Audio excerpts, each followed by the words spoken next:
Welcome to the Business Building Blocks podcast, where we talk about struggles and celebrations that leaders and entrepreneurs experience on their journey to success. I'm your host, Christina, and I'm passionate about helping you achieve massive amounts of success at work and at home.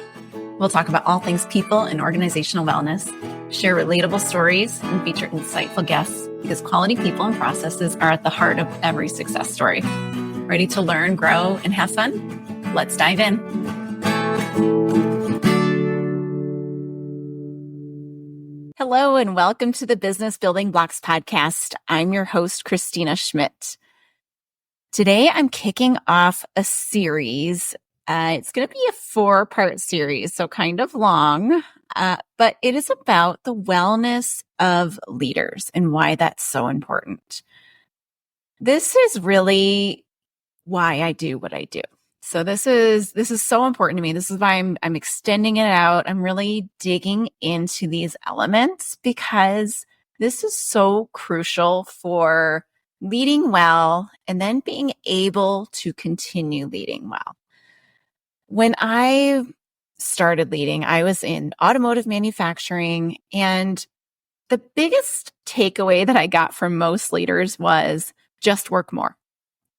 So it became a very unhealthy cycle of tons of meetings, running from place to place to, like earning your stripes and kind of feeling like you have this badge of honor for being in the parking lot longer or traveling more days or how many airline points and hotel points you had, how many hours you were working every week.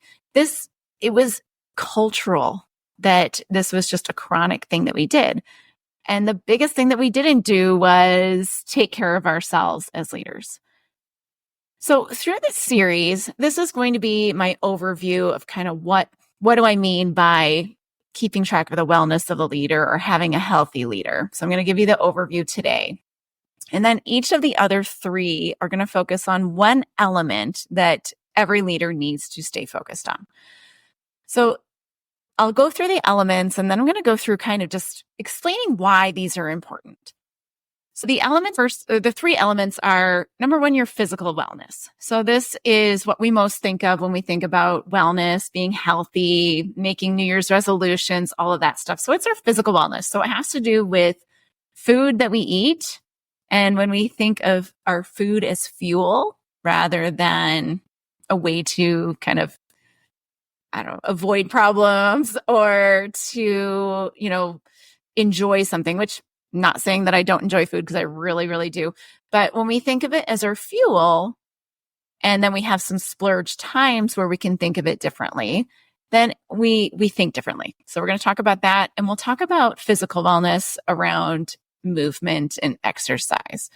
So I'm going to bring a guest on who is more knowledgeable and expertise level than I am, to really talk about how this can affect us and how it affects our overall well-being and our ability to lead well and to show up well for the people in our lives. So that's the first one. Second one is going to be mental wellness. So, we talk about mental health a lot, but what does it mean to really be mentally well? And it might look like therapy and counseling, and it might look like taking some time and downtime away, some form of self-care within there. So, and I don't really mean bubble baths and that, because that's not really self-care. It's about really meeting your needs. So we'll explore some of that as well. And then finally, spiritual wellness. I've touched on this quite a bit, but just that ability to see ourselves as part of something bigger, having that understanding, taking time for prayer, meditation, for just really spending that time, that quiet, refilling time, that's going to be critical for a leader to maintain their wellness.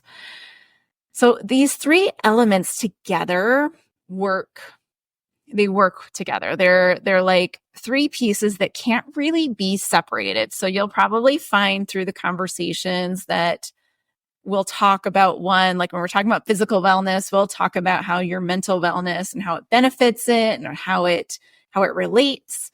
And we'll talk about the same with spiritual wellness and probably blend a lot of spiritual and mental wellness because they are so much linked, because they're all part of our overall well-being. And it's that critical thing that we need as leaders, as parents, as friends, to show up consistently well. So just to kind of illustrate how this works, why it's important, and how it links together, I'm going to get vulnerable for a bit, and I'm going to share kind of my story and my journey of wellness and leadership and how it's helped me get to where I am today. So when I started leading, I kind of talked about it. I was, into the just work more mentality. And the more I worked, the better I was. That was kind of what I had this mindset of. So I remember I'd come through a leadership program, and all of us were always comparing how many hours we were putting in any given week. So that was kind of the badge of honor to get us started. But when I first got promoted into my real leadership position, I would say, very unhealthy. I was definitely overweight looking. But I could eat probably as much as any man, right? I could just eat a lot. I wasn't exercising. I wasn't taking time to do any kind of reflection. I didn't really do any planning of my life. I just kind of kept falling into whatever was next. I certainly wasn't attending Mass. I was Catholic, but, because I was raised Catholic, but I wasn't attending Mass. I wasn't praying. I would go to Mass when I was with my family, and I'd pray before dinner with them. But other than that, that was about the extent of it. So overall, very unhealthy in all three areas. So what started to change for me is I actually started with my physical health. I remember we were doing some competition, and I get somewhat competitive about weird, silly things, but there was some competition, and we could earn points for writing down everything we ate. So I decided to, I knew from having done this in the past, every time I tried to write down everything I ate, I would just think constantly about food and just want to eat all the time. So I tried to do it backwards. So I created a plan of what I was going to eat, and then I ate it. And it was amazing. And within a few weeks, I dropped 11 pounds. It was amazing. This just kind of fell off of me because of this well change in how I looked at food. And I started to look at it as my fuel. And I started to look at it as oh, well, I can eat this food and actually like this healthy food. I just wasn't eating it because I wasn't planning. I wasn't thinking. I was working until all hours, and then would come home and just collapse and eat whatever was there. I wouldn't have a lunch plan, so I'd eat stuff out of the vending machines or go out or something, but it was not healthy at all. But that transition and that first kind of initial taking care of how I fueled my body kind of launched me into something. So once I dropped some weight and I had more energy, I started actually exercising. And, it wasn't a ton. I was doing 5Ks or something like that, but I started doing some movement, and that helped.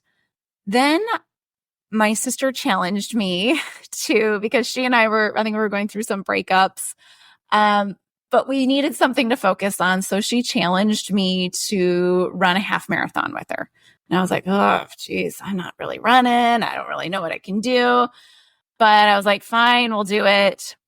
So we both did it. Neither one of us was very trained, but that launched this exercise regime for me. So I joined a run group, and started making some friends, and started to really just focus on running. And that changed my other habits. So, along with being able to eat like any man, I could drink beer like any man as well. So, but this needing to be awake early on Saturday mornings changed some of those habits for me. So this launch into this physical wellness, it started to kind of overhaul my whole life. And I started getting feedback from my boss. He's like, wow, this running thing is really good for you. You're getting better at work. you're focused more. And I took a step back and I was like, well, yeah, because I think I had all of this like pent up physical energy that needed to go someplace and just needed out of my head. And instead of doing it with exercise before, I was doing it with like going out to the bar till all hours of the night or whatever, just unhealthy ways. So this physical wellness then helped me get a better grasp of some of my mental wellness and being able to actually take a step back and say, oh, let's pause for a minute. Let's, look at this. And so my overall, my work got better. My social life got better. My like overall well-being was better. Not great yet, but better. Then I started to move into some of my spiritual wellness. So I was like, I wanted to get back to church. I was starting to have, I got married. I started to have kids. So this is many years down the tracks, right? Started to have kids. And I was like, I want something better for them. I wanted something more for them as far as spiritual wellness goes. So I started to dig into my faith and I started to really start to actually understand it more and grow in it and see that there are different paths and different things that we could do, not just following the what I should do path, which is what I was doing before. I was in this leadership track just saying, this is, the thing that makes me look successful, makes me feel successful to others. And, looking back, like on paper, you would have said, absolutely, I was successful. It was, I kept getting promoted. I continued to get pay raises. I was getting praise. I was getting all of these things, but ultimately I was coming home and crashing and indulging in very unhealthy habits at the same time. So once I started to really dig into this spiritual wellness, I started to almost redo and rethink even how I was getting my physical wellness. So before that, I'd started running marathons and I would run if I was even tired. And I was like draining my body and overdoing the physical stuff. So I normalized that a bit. And then my mental state got better. I was like reflecting more and I was saying, well, this is actually what I want, not this. And I was able to start to take a step back and reassess where I was because I started putting it all back together. And so what does that do for us? That when we can start to really put everything together and start putting everything in perspective, by having all three of those elements together, we're now able to handle stress better and focus our energies better. So it overall allows us to show up for our teams, for our families, for our commitments. We can then show up better.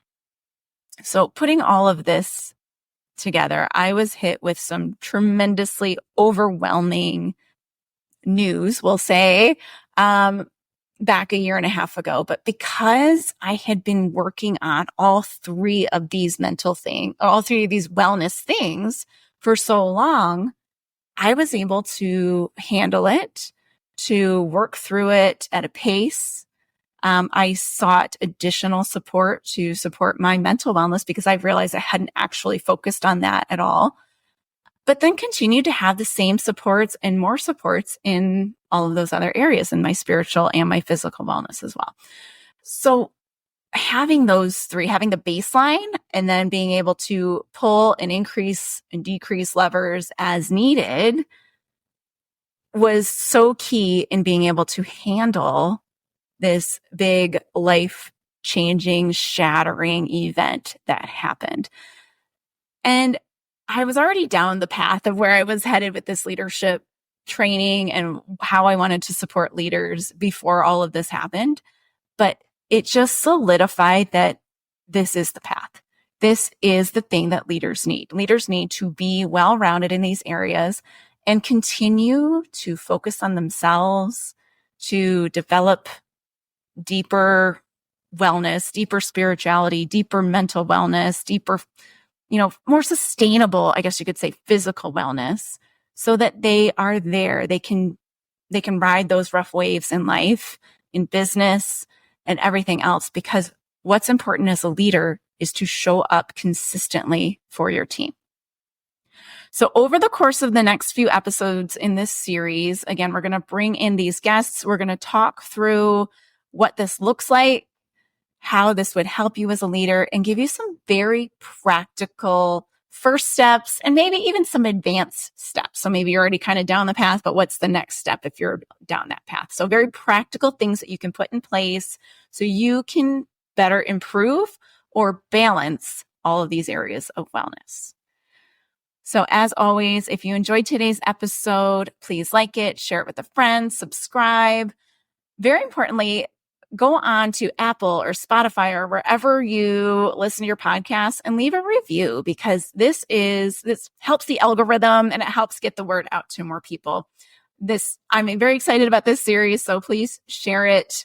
I think it is very critical for all leaders to hear. So please do all those things and share it with the people that you love and you would love to see succeed. I will see you next time on the next episode of the Business Building Blocks podcast. Thanks for tuning in to the Business Building Blocks podcast. If you enjoyed this episode, make sure to subscribe so you don't miss what's next. If you found value in our conversation, please leave a quick review, like, or share. It helps us reach more amazing listeners like you. For more resources and insights, visit ChristinaSchmidt.ca, where you can find tools and support to empower your leadership journey. Thanks again for listening, and we'll see you in the next episode.